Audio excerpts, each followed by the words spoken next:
नमस्ते, मी अजित शिंदे, सहाय्यक वन संरक्षक सोलापूर.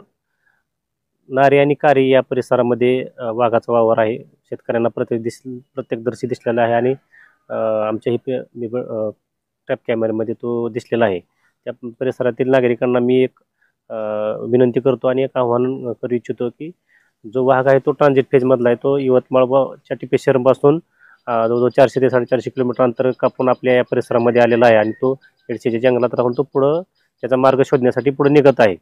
तर या आपल्या परिसरामध्ये वाघ असताना शेतकऱ्यांनी एवढी काळजी घेतली पाहिजे की लोकांनी गर्दी नाही केली पाहिजे. त्या वाघाच्या परिसरामध्ये जवळ गेलं नाही पाहिजे. वाघावरती हल्ला करणं, काठीने मारणं, दगड मारणे किंवा इतर कुठल्याही प्रकार त्याला अडवणं आणि त्याच्या परिसरात अडथळा निर्माण करणं अशा गोष्टी न करता तो नैसर्गिकरित्या आलेला आहे. तर त्या मार्गाने तो त्याच्या मार्गाने तो निघून जात आहे. तर त्याला कुठलाही अडथळा करू नये. तसेच शेतकऱ्यांनी पाणी जर धरायला जात असतील तर त्यांनी एक दोघांनी किंवा तिघांनी एकत्र जावं, गाणी वाजवावीत आणि आवाज करावा, जेणेकरून तो वाघ सावध होईल आणि आपल्याकडे कुठलेही येणार नाही आणि आपल्याकडे कुठले अनुचित प्रकार आपल्याकडं घडणार नाहीत. त्यामुळं लोकांना तीच विनंती राहील वन विभागामार्फत. आणि जर कोणालाही परिसरामध्ये दिसला तर तात्काळ त्यांनी वन विभागाशी संपर्क साधावा. वन विभागाची टीम नारीकारी परिसरामध्ये रातून दिवसा पेट्रोलिंग करत आहेत. जवळजवळ 3 टीम आमच्या त्या ठिकाणी कार्यरत आहेत आणि त्या चांगल्या पद्धतीने त्या ठिकाणी काम करत आहे. कुणालाही आढळल्यास तात्काळ कॉल करा.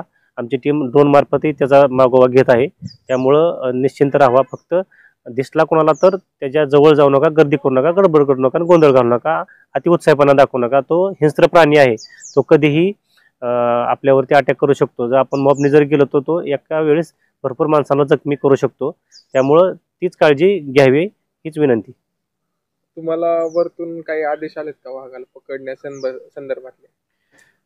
सध्या वरिष्ठ स्तरावरती माननीय उपवन संरक्षक सोलापूर आणि विभागीय वनाधिकारी धाराशिव यांच्या मार्फत एक कमिटी स्थापन करून त्याच्यामध्ये NGOचे सदस्य असतात, वाईल्डलाईफ वॉर्डन असतात आणि इतर सदस्य यांचे NTCAच्या गाईडलाईननुसार कमिटी स्थापन करून त्या कमिटीची काल मीटिंग झालेली आणि त्याच्यामध्ये पॉझिटिव्हली त्या ठिकाणी वरिष्ठ कार्यालयाला प्रस्ताव त्या ठिकाणी पाठवण्यात आलेला आहे. जे प्राण्यांचं हल्ला होता, काही प्राण्यांवर हल्ला झाला किंवा काय झालं बिबट्याच्या मार्फत किंवा वाघाच्या मार्फत, तर त्याचं नुकसान भरपाईचं काही वन विभाग मदत करणार आहे का शेतकऱ्यांना, असं काय आहे? हो, शासनाने GR काढलेले आहेत आणि त्या GR नुसार आपण पशुधन नुकसान भरपाई झाली, शेळी, मेंढी, गाई, म्हैस कुठली जरी वन्य प्राण्यांनी मारले तर त्याला आपण तात्काळ नुकसान भरपाई त्या ठिकाणी शासनाच्या GR प्रमाणे देत असतो.